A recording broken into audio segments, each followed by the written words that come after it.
Bakit nga ba gustong-gusto ng mga OFWs ang mga pre-selling units?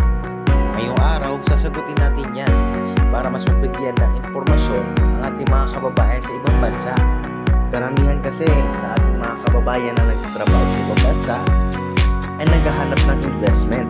Na hindi naman natin talaga maitatanggi na real estate is one of the best investments na pwede talaga natin pagpundaran ng ating pera.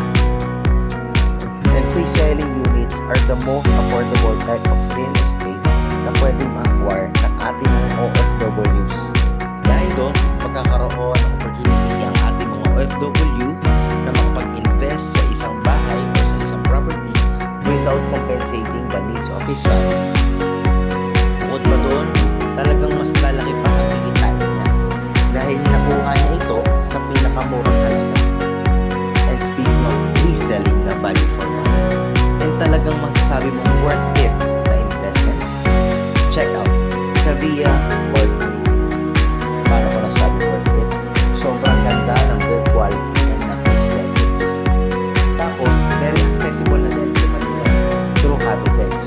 At saka, malapit na rin siya sa mga necessary establishments. At kung nakuha man ni Sevilla Parkway ang puso mo, just like and subscribe para laging updated sa further video kay Sevilla Parkway. Thank you!